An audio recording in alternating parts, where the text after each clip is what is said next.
What if I told you that most of your stress, overthinking, and confusion isn't caused by the world, but by your own mind? In Think Like a Monk, Jay Shetty reveals that true peace, focus, and success don't come from chasing more, but from letting go of what's holding you back. If you ever felt lost, distracted, or stuck in negative thoughts, this video is for you, because in the next few minutes, you'll discover how to train your mind, find your purpose, and build a life filled with clarity, discipline, and inner peace. Stay with me till the end, because one idea from this book could completely change the way you think and the way you live forever. Identity. Who are you, really? Not your job title, not your social media bio, not the labels people have given you since childhood, but you at your core. In Think Like a Monk, Jay Shetty challenges the idea that most of us are living as our true selves. Instead, we are often wearing identities that have been shaped by external influences, parents, society, education, culture, and even comparison with others. From a young age, we are told what success looks like: get good grades, secure a stable job, earn money, gain status. Over time, we begin to confuse these expectations with our own desires. The result? We end up chasing goals that don't truly fulfill us, and we feel lost without understanding why.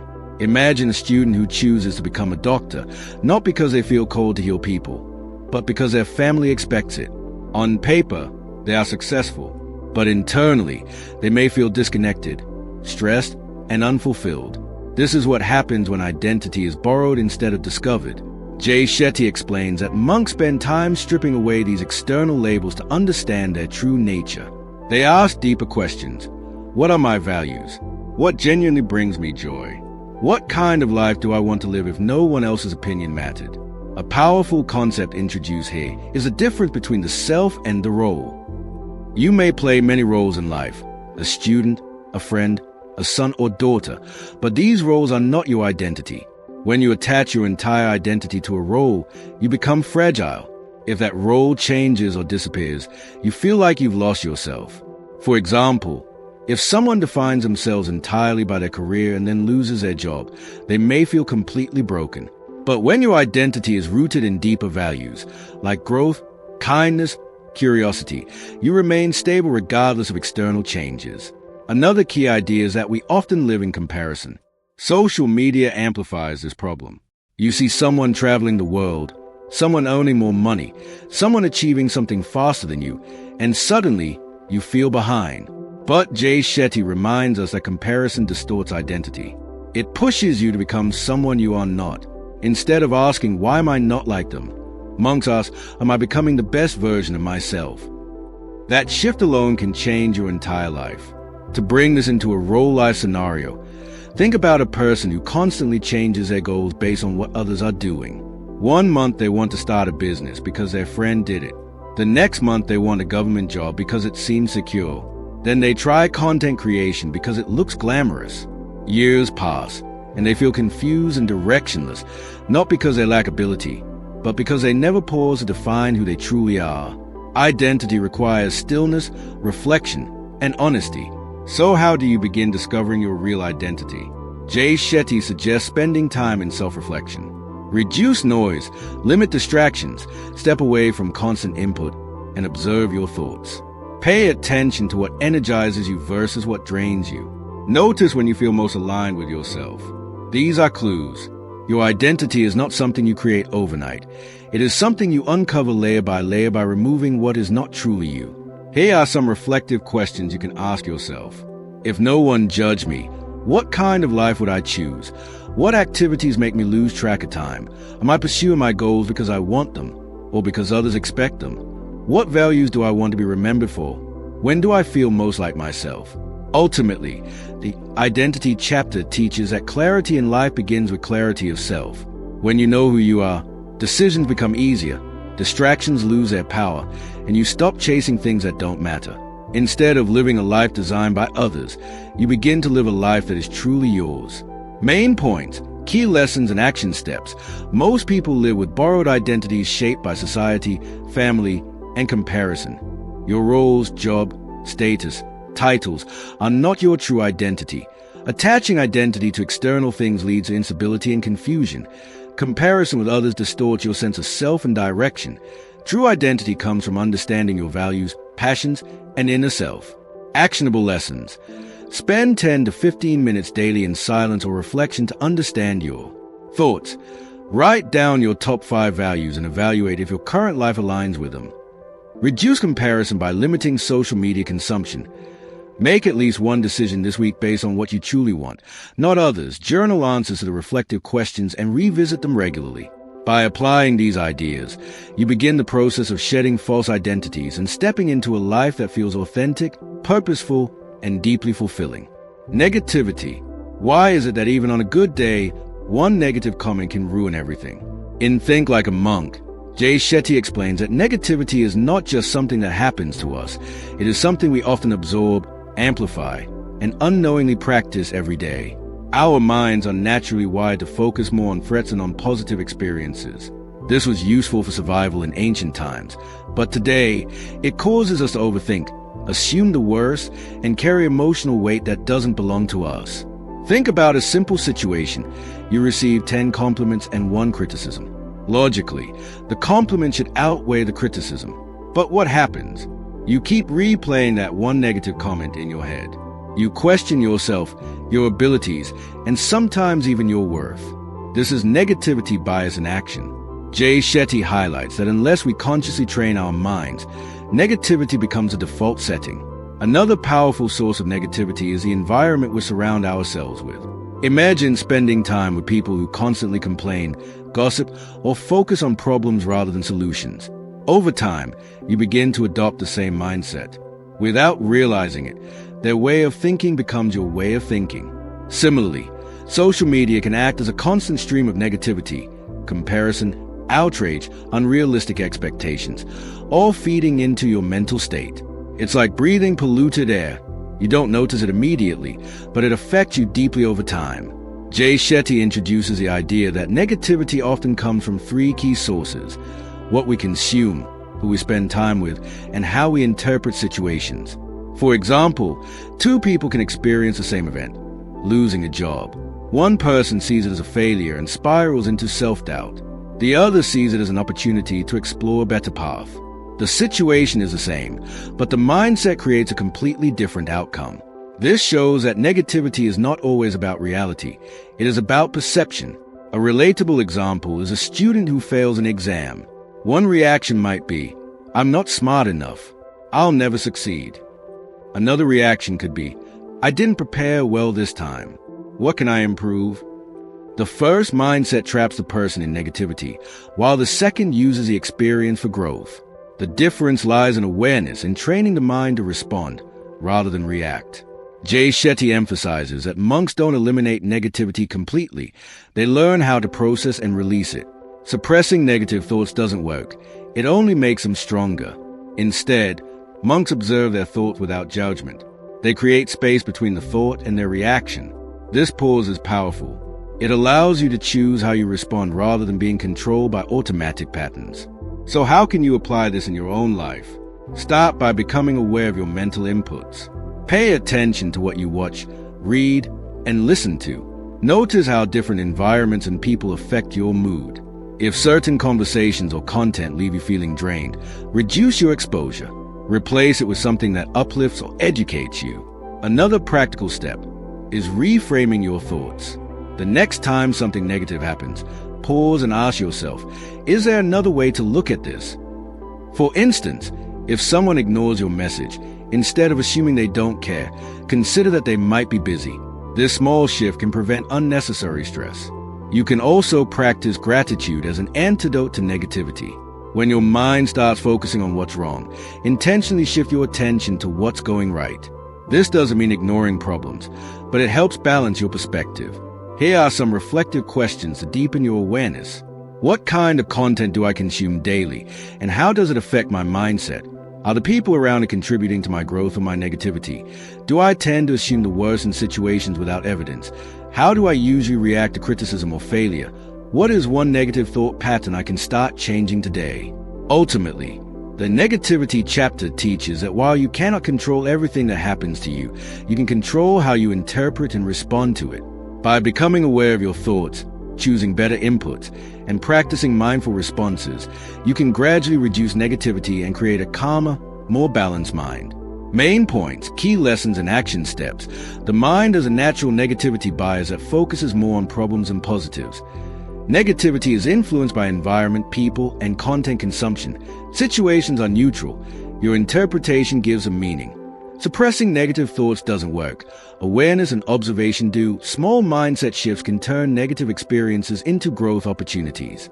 Actionable lessons. Limit exposure to negative content and conversations.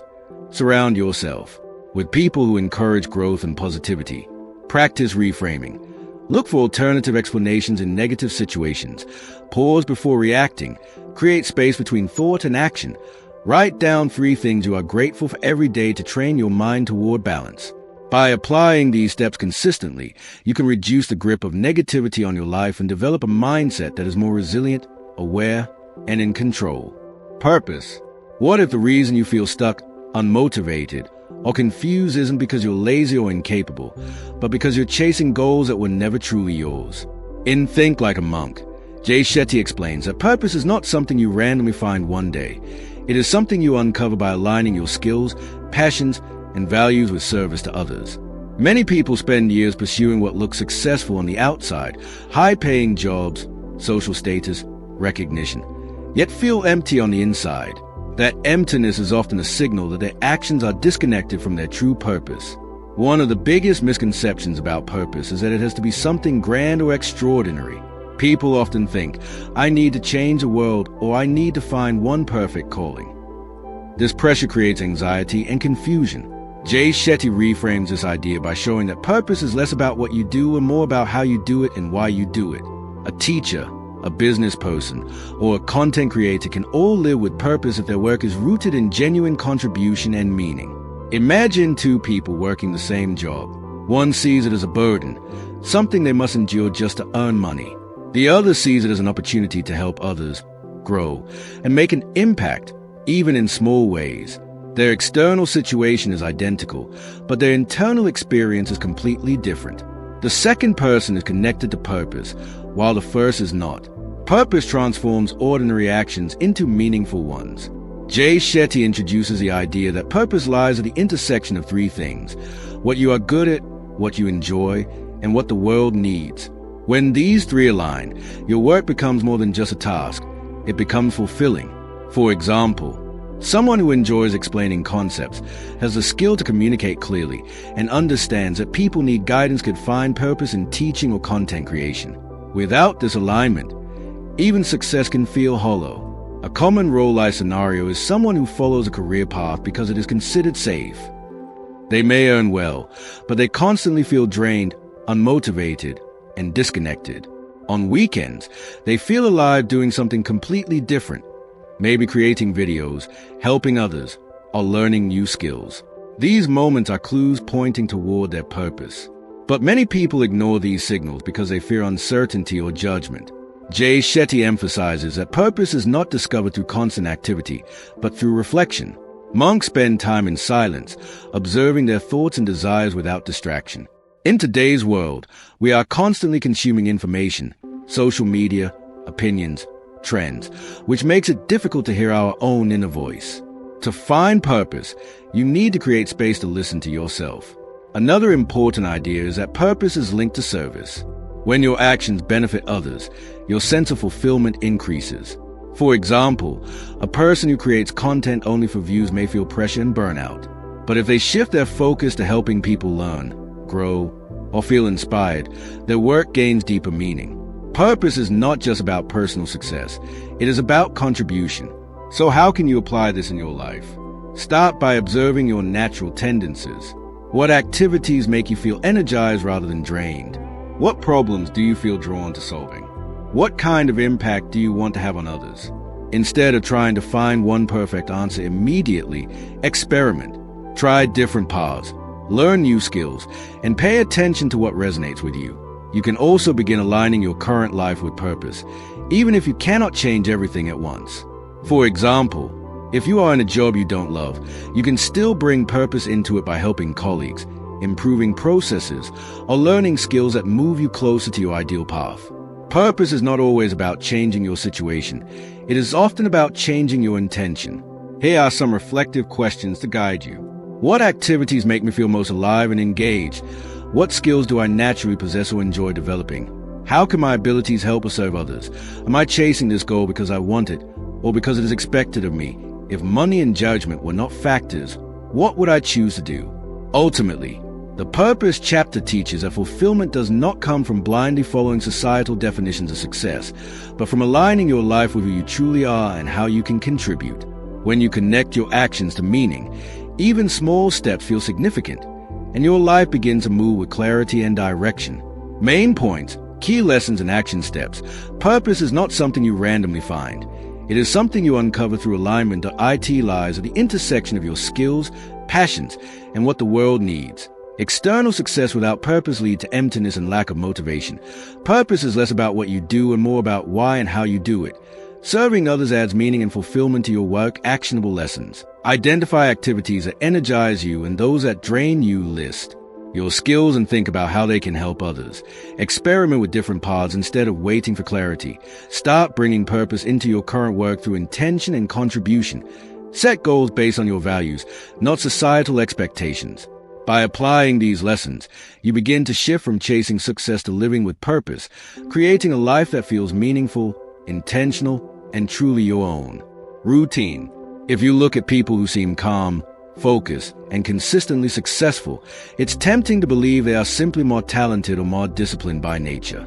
But in Think Like a Monk, Jay Shetty reveals a different truth. What separates them is not talent, but routine. Monks don't rely on motivation to guide their actions.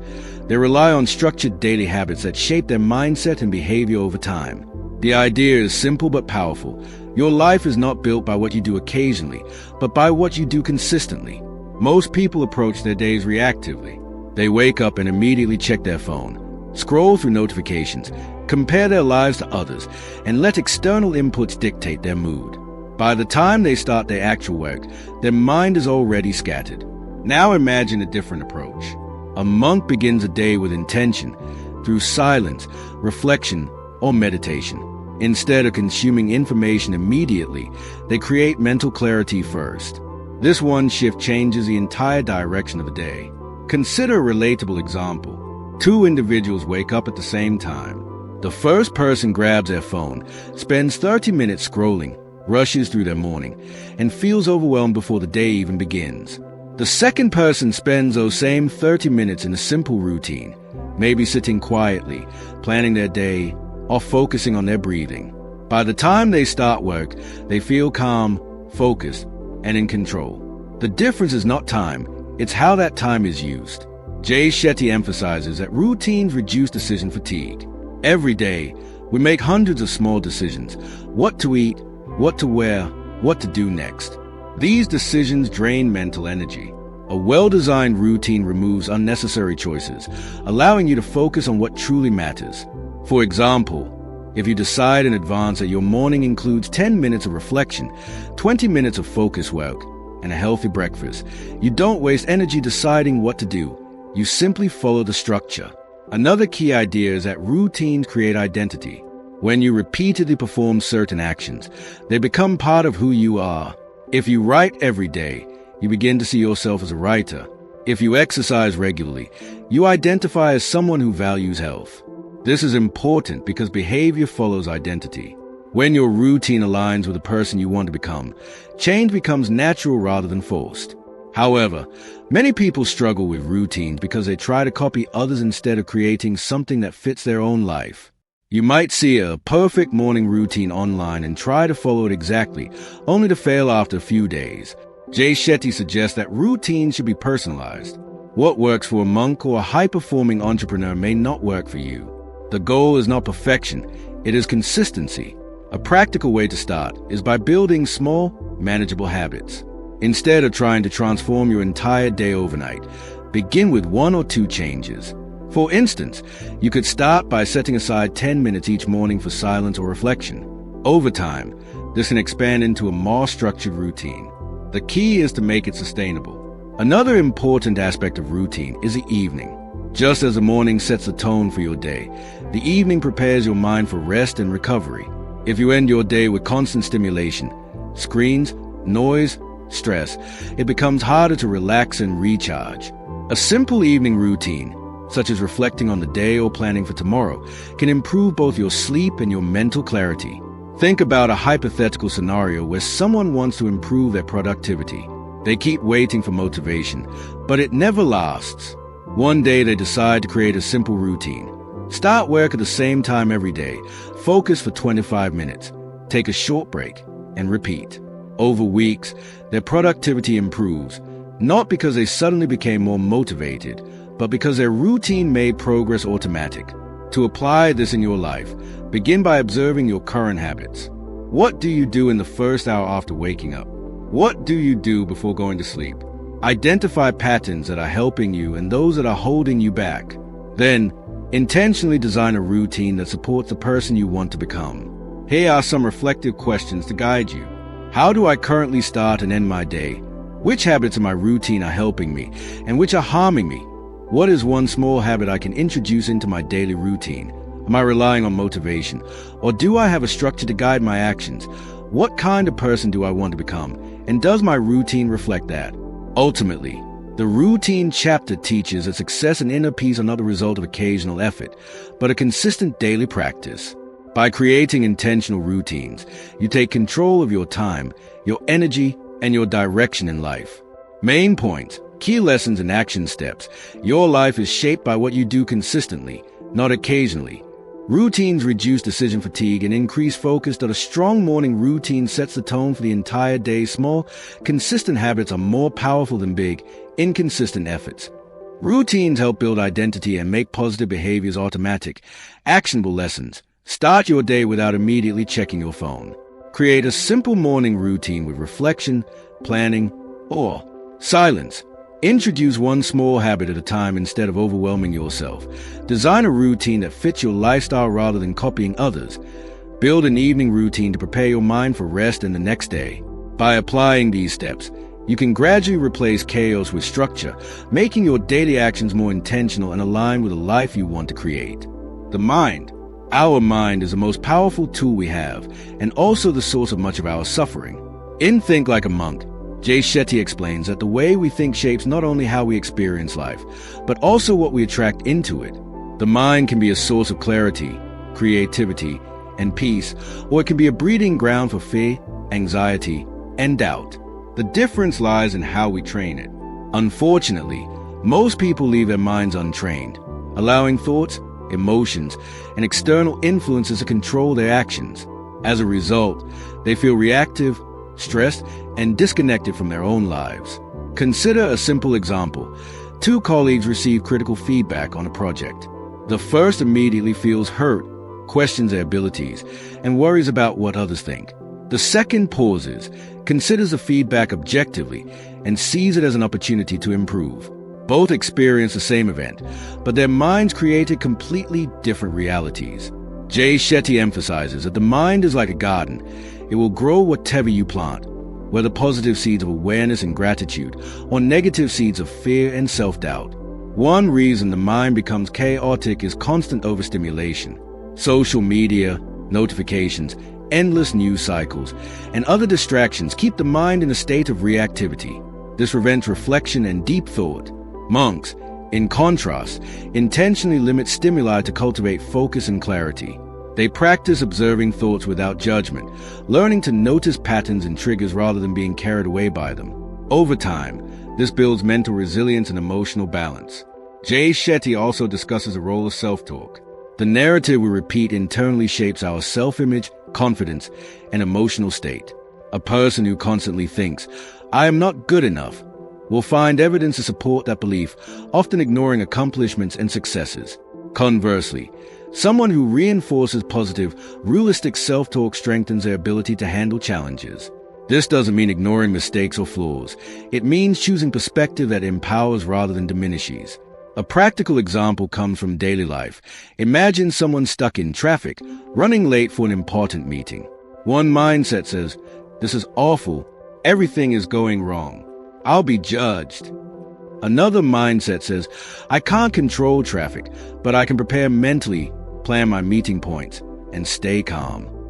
The outcome of the day depends less on external events and more on the internal state of the mind. Training the mind requires consistent practice. Jay Shetty highlights meditation as a key tool, not as a mystical ritual, but as a method of observing thoughts, calming impulses, and strengthening focus. Even a few minutes a day can help create space between thought and reaction, allowing you to respond intentionally rather than react habitually. Visualization, journaling, and reflection are additional methods to cultivate awareness and control over the mind. To apply these lessons in daily life, start by noticing your thoughts. When you catch yourself ruminating on something negative or worrying unnecessarily, pause and ask, is this thought serving me, or am I letting it control me? Replace harmful patterns with mindful awareness and intentional thinking. Another practical step is scheduling quiet time each day, just 10 to 15 minutes, to sit with your mind, observe it, and let it settle. Over time, these practices strengthen mental clarity, emotional resilience, and inner peace. Here are some reflective questions to deepen your understanding. How often do I notice my thoughts before reacting? Are my thoughts empowering me or holding me back? What patterns in my thinking cause stress or self-doubt? How can I create mental space to make better decisions? What small daily practice can help me gain more control over my mind? Ultimately, the Mind chapter teaches that mastery over life begins with mastery over thought. By becoming aware of the mind's tendencies, practicing control rather than suppression, and cultivating positive, intentional thought patterns, you can transform stress into clarity, distraction into focus, and anxiety into purposeful action. Main points, key lessons, and action steps. The mind shapes your experience of life. Untrained, it can create stress and fear thoughts, emotions, and external inputs influence behavior. But awareness creates choice. Self-talk significantly affects confidence, resilience, and perception of events. Meditation, reflection, and mindful observation strengthen mental clarity and control. The mind is like a garden. What you nurture determines what grows. Actionable lessons. Observe your thought without judgment to understand mental patterns. Pause before reacting to stressful or emotional situations. Replace negative self-talk with constructive, realistic narratives. Schedule daily quiet time for meditation, reflection, or journaling. Focus on what you can control rather than being consumed by what you cannot.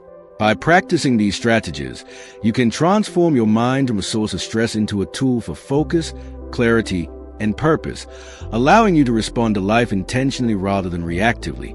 Ego. Ego is one of the most powerful yet deceptive forces in our lives.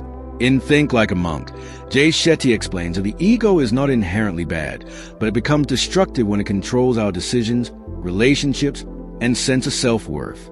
Ego thrives on comparison, validation, and external recognition. It tells us that our value is measured by what we achieve, how others see us, or the roles we play, rather than by our intrinsic worth. Most of the suffering, frustration, and conflict we experience stems from allowing the ego to dominate our thoughts and actions. Consider a workplace scenario. 2 employees receive praise for a project. The first responds with humility, acknowledging teamwork and remaining open to feedback. The second becomes overly proud, assuming superiority, dismissing input, and becoming defensive toward criticism. Over time, the second employee isolates themselves, misses learning opportunities, and develops tension with colleagues, all because ego inflated their self-perception. Jay Shetty highlights that ego clouds judgment, reduces empathy, and blinds us to growth opportunities. Ego also drives unhealthy comparison. On social media, we often see curated snapshots of others' lives, creating a false standard. We think they are more successful, more attractive, happier than me. This thinking fuels jealousy, dissatisfaction, and restlessness. Ego convinces us that our happiness depends on surpassing others, rather than aligning with our own values and purpose.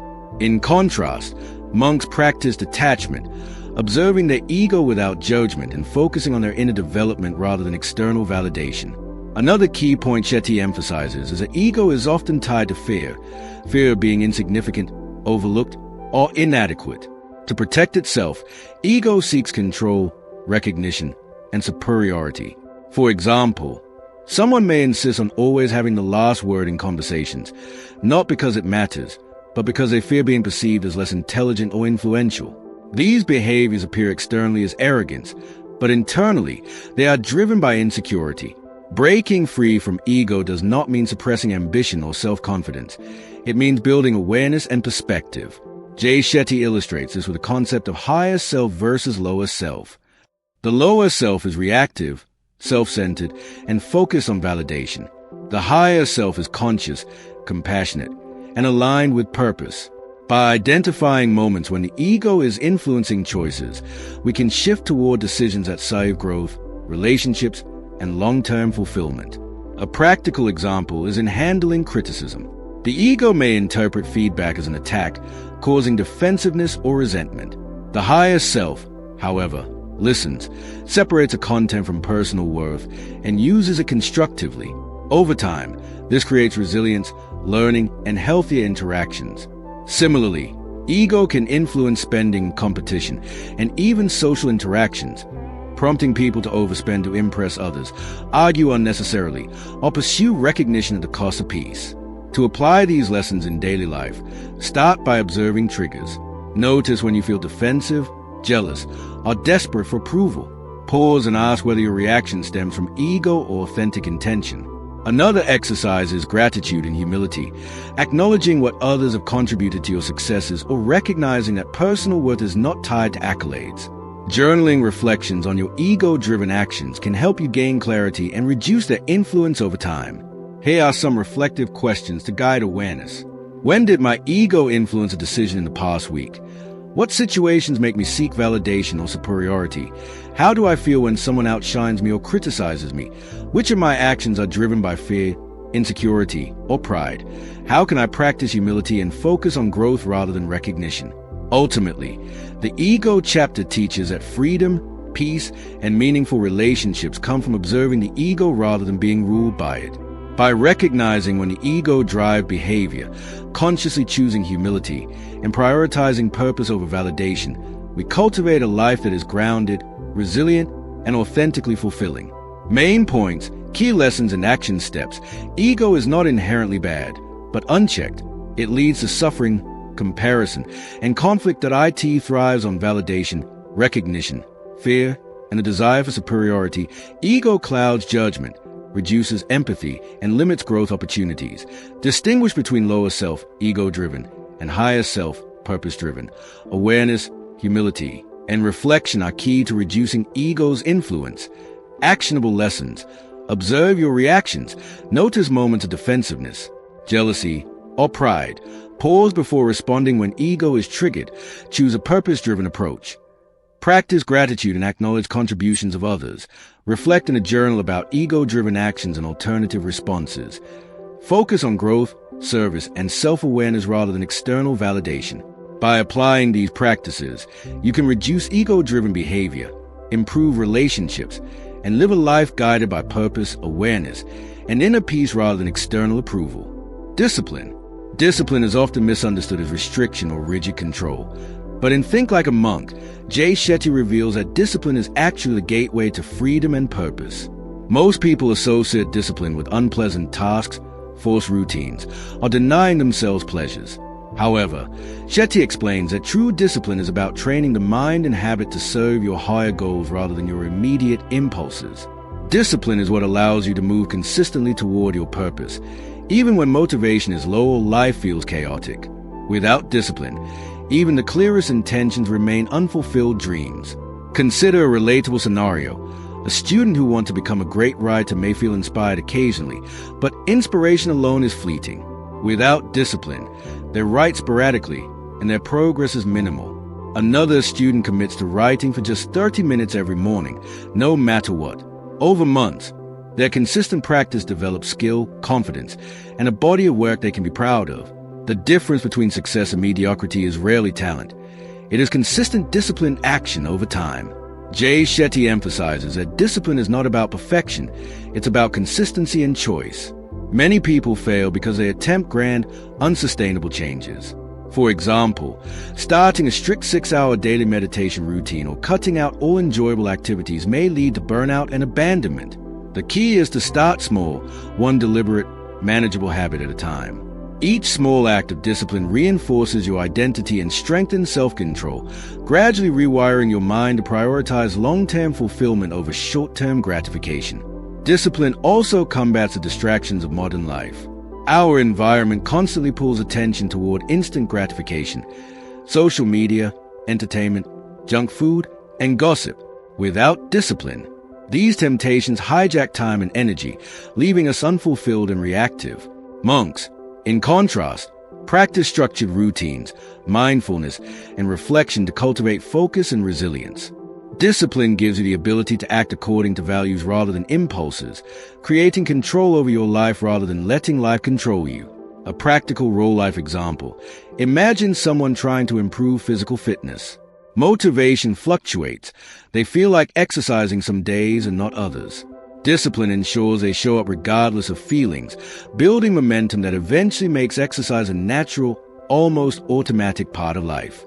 Another example is financial discipline. Avoiding impulsive purchases and creating a simple budget may feel restrictive initially, but it creates freedom, security, and the ability to pursue meaningful goals without constant stress. Jay Shetty also highlights that discipline strengthens mental clarity and emotional resilience. When you commit to habits such as meditation, journaling, or focus work, you build inner strength. The mind becomes less reactive to stress, fear, or negative influence because it has been trained to act intentionally rather than react impulsively. Over time, disciplined habits compound, transforming daily actions into lasting impact. To apply discipline in your own life, start by identifying one area where you want improvement: health, learning, relationships, or personal growth. Choose one small habit aligned with that goal and commit to it daily. Track progress, celebrate consistency, and adjust gradually. Avoid trying to overhaul everything at once. The secret of discipline lies in repetition and intentionality, not intensity. Reflective questions to guide your practice. Where in my life am I allowing impulsive habits to dominate? Which small daily action could bring me closer to my long-term goals? How can I start building a habit today that strengthens my self-control? Am I seeking instant gratification at the cost of long-term fulfillment? How does my current level of discipline affect my relationships, work, and personal growth? Ultimately, the discipline chapter teaches that discipline is not a burden. It is a tool for self-mastery, focus, and freedom. When practiced intentionally, it transforms chaos into clarity, weakness into strength, and idle potential into meaningful achievement. Main points, key lessons, and action steps. Discipline is a gateway to freedom, purpose, and long-term fulfillment. True discipline is about consistency and intentional choices, not perfection. Small, sustainable habits compound into significant personal growth over time. Discipline helps combat distractions and impulsive behavior. Mental and emotional resilience are strengthened through daily discipline practice. Actionable lessons. Start with one small, manageable habit aligned with your goals. Commit to daily repetition rather than relying on motivation. Track progress and celebrate consistency, not perfection. Create an environment that reduces distractions and supports focus. Reflect on where impulses are undermining long-term objectives and adjust behavior intentionally. By embracing discipline as a tool rather than a constraint, you can shape your life with purpose, clarity, and steady progress, turning potential into tangible results. Gratitude. Gratitude is one of the simplest yet most transformative practices we can cultivate. In Think Like a Monk, Jay Shetty explains that gratitude is not just a polite response to kindness or a fleeting feeling. It is a conscious mindset that shifts how we perceive our lives. When we focus on what we have rather than what we lack, we rewire the brain to notice abundance, opportunities, and connection. Gratitude reduces stress, strengthens relationships, and fuels both happiness and resilience. In contrast, those who dwell on scarcity, comparisons, or unmet desires often feel anxious, envious, and disconnected despite external successes. Consider a relatable example. Two neighbors lose their jobs simultaneously. The first becomes resentful, feeling life has treated them unfairly, and spirals into despair. The second recognizes that, despite the loss, they are a supportive family, skills to explore new opportunities, and time to reflect and plan. By practicing gratitude, the second person's perspective allows them to respond proactively rather than reactively. Over time, this mindset leads to better decision-making, emotional stability, and even new opportunities that a first neighbor might miss due to negativity.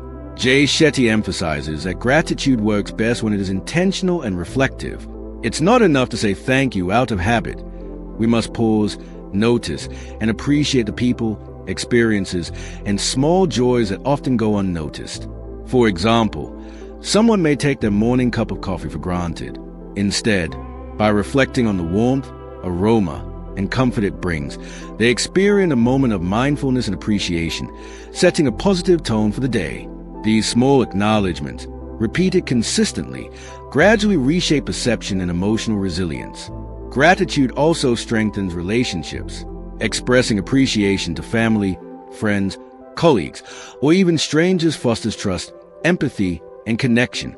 For instance, thanking a coworker sincerely for their support on a project not only reinforces collaboration, but also enhances personal fulfillment. People often underestimate the ripple effect of small acts of gratitude.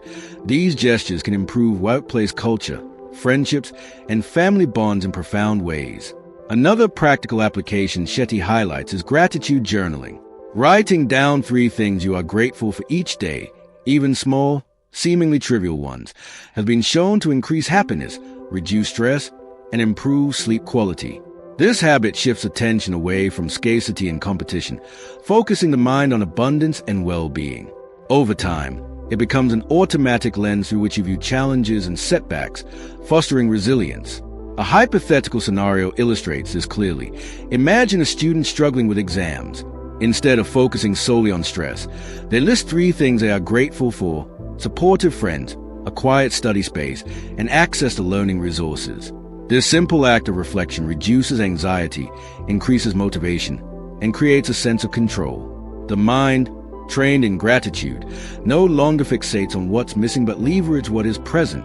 To apply gratitude in your life, start small but be consistent. Notice daily moments of beauty, kindness, or progress. Express appreciation verbally or in writing. Reflect on how these positive elements impact your life. The goal is not to ignore challenges, but to cultivate a balanced perspective where difficulties are navigated without losing sight of the good. Reflective questions to guide practice. What 3 things a day am I genuinely grateful for? How often do I notice small joys that I usually take for granted? Who in my life deserves acknowledgement or thanks? And have I expressed it? How can gratitude shift my perspective on challenges or setbacks? In what areas of life am I focusing too much on scarcity rather than abundance? Ultimately, the gratitude chapter teaches that happiness and resilience are not external gifts. They are cultivated internally through conscious acknowledgement of life's richness. Gratitude is a practice, a perspective, and a tool that transforms ordinary moments into sources of joy and fulfillment. Main points, key lessons, and action steps. Gratitude is a conscious mindset, not a fleeting feeling. Focusing on what you have fosters happiness, resilience, and perspective. Expressing gratitude strengthens relationships and emotional connections. Intentional reflection, such as journaling, reinforces a positive outlook. Gratitude shifts the mind from scarcity to abundance, reducing stress and negativity. Actionable lessons. Write down 3 things you are grateful for daily. Pause and consciously. Appreciate small moments or simple pleasures. Express gratitude verbally to people who positively impact your life. Reflect on challenges and identify aspects for which you can be thankful. Practice insistent awareness of abundance in daily life rather than focusing on what is missing. By incorporating these practices, gratitude becomes a lens through which you approach life, creating deeper fulfillment, stronger connections, and a resilient, peaceful mind. Relationships. Relationships are one of the most powerful influences on our happiness, growth, and sense of purpose, yet they are often the source of stress, conflict, and emotional drain. In Think Like a Monk, Jay Shetty emphasizes that meaningful relationships are built not on convenience or superficial connections, but on understanding, empathy, and alignment with values. Our interactions are shaped by ego, expectations, and assumptions, which often create tension. By learning to approach relationships with self-awareness, compassion, and intentionality, we can transform them into sources of fulfillment rather than friction. Consider a real-life scenario. 2 friends are constantly arguing over trivial matters. One friend feels unappreciated, while the other feels nagged. Both are focused on defending their own ego rather than understanding the other's perspective. Jay Shetty teaches that by listening actively, acknowledging feelings without judgment, and communicating openly, even tense relationships can shift toward cooperation and trust. This approach works not only in friendships but in family dynamics, romantic partnerships, and professional environments. Relationships are mirrors, revealing both strengths and areas for personal growth. Shetty also highlights the importance of intentional boundaries. Just as monks live intentionally to protect their energy and focus, we must recognize which relationships nourish us and which drain us. For example, if someone constantly criticizes or manipulates you, maintaining distance or setting clear boundaries is not selfish, it's a disciplined act of self-care. Healthy relationships require mutual respect, trust, and effort. They are not one-sided transactions where one person constantly gives while the other takes. Another key principle is the power of service and gratitude in relationships. Simple acts of kindness, acknowledgement, or appreciation can dramatically strengthen bonds. Imagine a partner or colleague receiving genuine acknowledgement for their effort. This fosters trust, respect, and emotional closeness. Conversely, neglecting appreciation or failing to address conflicts leaves relationships brittle and transactional. Jay Shetty encourages approaching relationships as opportunities to serve, support, and uplift, rather than to control or compete.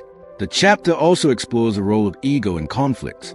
Ego makes us defensive, stubborn, or quick to assume offense. By observing these impulses and choosing response over reaction, relationships improve naturally.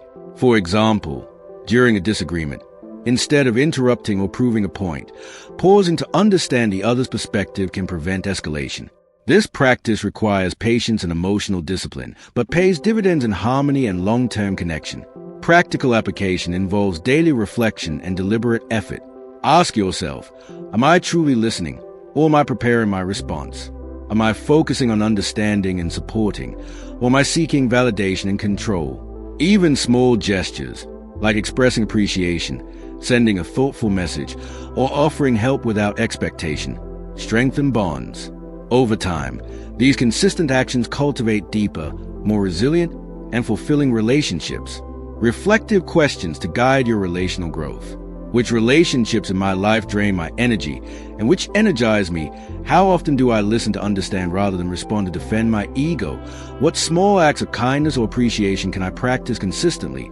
Am I holding unrealistic expectations that harm my relationships? How can I approach conflict with empathy, patience, and openness rather than defensiveness? Ultimately, the relationships chapter teaches that thriving relationships are not accidental, they are intentional. By cultivating empathy, setting healthy boundaries, practicing gratitude, and managing ego, we create connections that support our growth, happiness, and sense of purpose, turning relationships into powerful tools for a fulfilled life. Main points, key lessons, and action steps.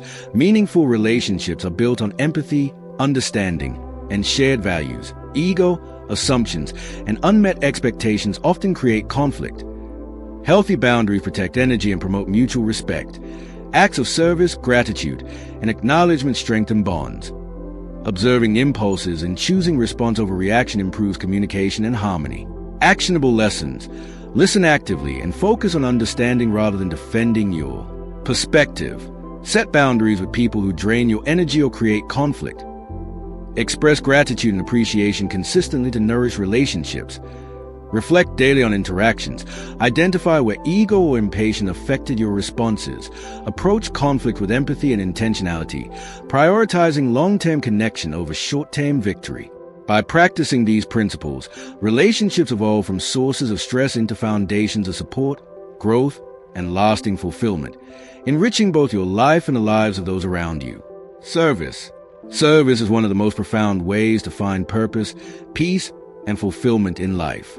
In Think Like a Monk, Jay Shetty emphasizes that true service is not about grand gestures or public recognition. It is about contributing to others selflessly, with empathy, and without expectation.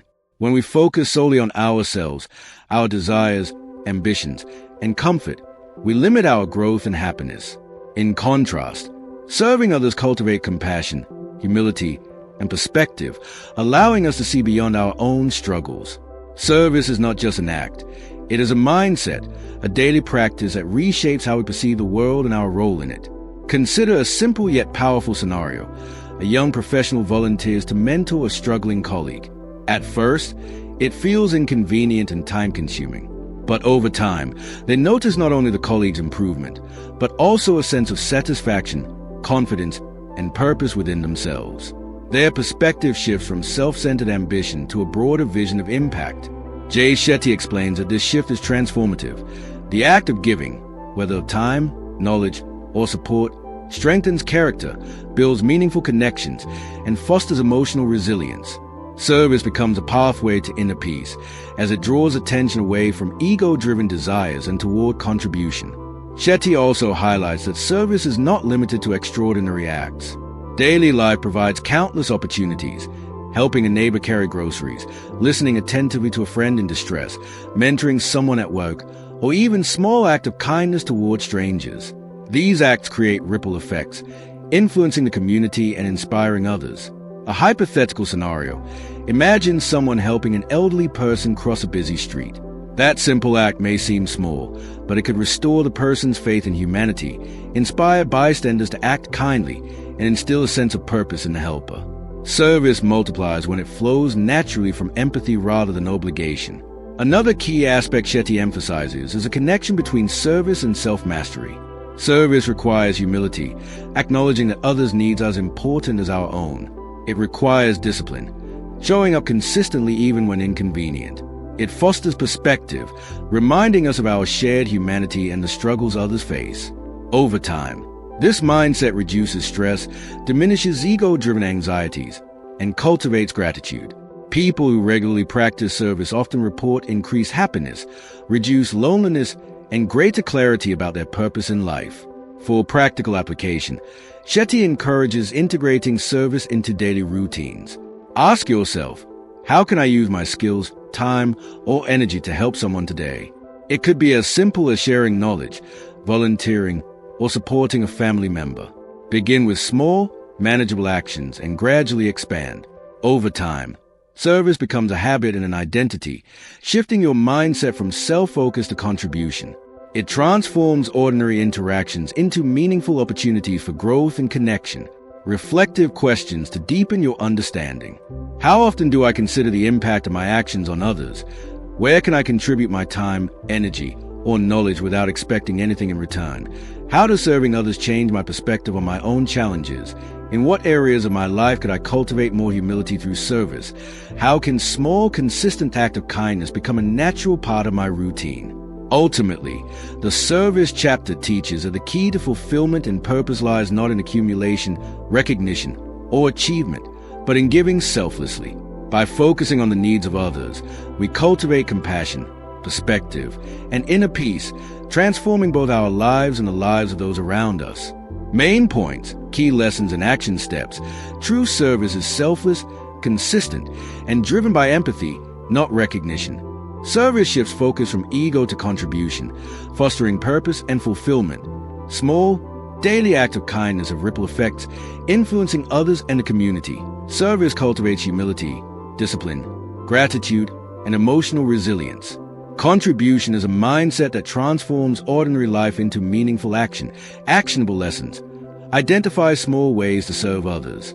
Daily, whether through time, skills, or support. Practice service without expectation of reward or recognition. Use acts of service to cultivate humility and perspective in your own life. Reflect on how your contributions impact others and what you can learn from these experiences. Gradually expand service from small actions to broader initiatives, creating a lifestyle of contribution. By integrating service into everyday life, you create a ripple of positive impact, build meaningful connections, and experience a profound satisfaction that comes from living a purpose-driven life. Meditation. Meditation is more than just a practice for relaxation. In Think Like a Monk, Jay Shetty presented as a transformative tool that rewires the mind, strengthens emotional resilience, and fosters clarity, focus, and inner peace. He explains that meditation is a deliberate process of training the mind to observe thoughts, emotions, and impulses without being controlled by them. It allows us to step back from reactive patterns, dissolve stress, and cultivate awareness, ultimately aligning our actions with our higher purpose rather than temporary desires. The power of meditation lies in its ability to make the invisible visible, helping us understand our thoughts, motivations, and behaviors in ways that are often hidden in daily business. Consider a common scenario. Someone faces constant workplace stress, juggling deadlines, meetings, and interpersonal conflicts. Without mindfulness, they react impulsively, snapping at colleagues, panicking over tasks, or ruminating over mistakes. By incorporating even 10 to 15 minutes of meditation daily, focusing on breath, sensations, or guided reflection, this person begins to notice patterns in their thoughts. Instead of reacting immediately, they pause, choose their response, and act with composure. Over time, this creates not only improved performance and relationships, but also a profound sense of calm that permeates life beyond work. Shetty emphasizes that meditation is not about emptying the mind or escaping reality. It is about observing it. Thoughts and emotions are like clouds passing across the sky. Acknowledge them, let them drift, and return attention to focus. Real-life application can range from formal seated meditation to mindful walking, journaling, or conscious breathing during stressful moments. For instance, a parent overwhelmed by daily tasks can pause for a 3-minute breathing exercise before responding to a child's tantrum, reducing stress and reacting with patience instead of frustration. Hypothetical scenarios also illustrate meditation's impact. Imagine a student preparing for exams. Anxiety spikes each time they think about performance. A short daily meditation focusing on visualization and self-affirmation reduces tension, sharpens focus, and allows them to study efficiently. Similarly, someone dealing with personal conflicts may use meditation to observe emotional triggers and break patterns of resentment or anger, cultivating empathy and thoughtful responses. Jay Shetty also highlights the long-term benefits of meditation: increase emotional intelligence, improve self-awareness, and better decision-making. Meditation trains the mind to notice impulses and ego-driven reactions, giving space to choose intention over habit. This practice strengthens resilience against stressors, enhances gratitude, and encourages reflection on purpose and relationships. By dedicating consistent time to meditation, even in small increments, it becomes a cornerstone of mental and emotional well-being rather than a fleeting activity. To apply meditation in daily life, start with short, manageable sessions and gradually extend the time. Focus on breath, sensations, or guided reflections. Observe thoughts without judgment and return attention to the present whenever the mind wanders. Integrate micro-meditation moments into everyday activities, such as commuting, waiting, or before sleep. The key is consistency and mindful engagement rather than duration or perfection. Reflective questions to deepen your practice. How often do I observe my thoughts instead of being driven by them? Which daily situations trigger stress or impulsive reactions? And how can meditation help? What emotions or patterns keep repeating? And what insights emerge when I observe them mindfully? How can I create a consistent meditation habit that fits my lifestyle? In what ways could meditation improve my focus, relationships, and clarity of purpose? Ultimately, the meditation chapter teaches that inner calm, clarity, and purposeful action are cultivated through consistent observation and awareness. Meditation is not an escape from life. It is a method to live it fully, consciously, and with intention, transforming ordinary experiences into opportunities for growth, balance, and peace. Main points, key lessons, and action steps. Meditation is a tool for awareness, emotional resilience, and purposeful action. Observing thoughts and emotions without judgment reduces stress and impulsive reactions. Meditation can be formal or informal, integrated into daily life through mindful practices. Consistency and intentionality matter more than duration or perfection. Meditation strengthens clarity, focus, gratitude, and alignment with purpose. Actionable lessons. Start with 5 to 15 minutes of daily meditation, focusing on breath, sensations, or guided practice. Use micro-meditation moments during daily routines to cultivate awareness. Observe thoughts and emotions without judgment, returning attention to the present. Reflect on recurring emotional patterns and triggers during meditation. Gradually increase practice and integrate mindfulness into interactions, work, and decision-making. By making meditation a daily practice, you develop a resilient, calm, and purpose-driven mind capable of responding to life thoughtfully, rather than reacting impulsively, turning challenges into opportunities for insight and growth. Thank you for listening to this journey through Think Like a Monk. Let's quickly recap the key points. Identity shapes how we see ourselves in the world, so cultivate self-awareness. Negativity and ego can cloud judgment. Practice mindfulness and reflection. Purpose gives direction, while discipline and routine create consistency and growth. Gratitude and service transform your mindset and relationships. Meditation strengthens focus, emotional resilience, and inner peace. If you apply even a few of these lessons in your daily life, you'll notice small but powerful changes in your mindset, habits, and interactions with others. If you found this video helpful, don't forget to like, subscribe, and hit the notification bell so you never miss a new book summary. And if you want to support more content like this, check out the donation links in the description. Start applying these lessons today and take your first step toward thinking like a monk. Your journey to a calmer, purpose-driven life begins now.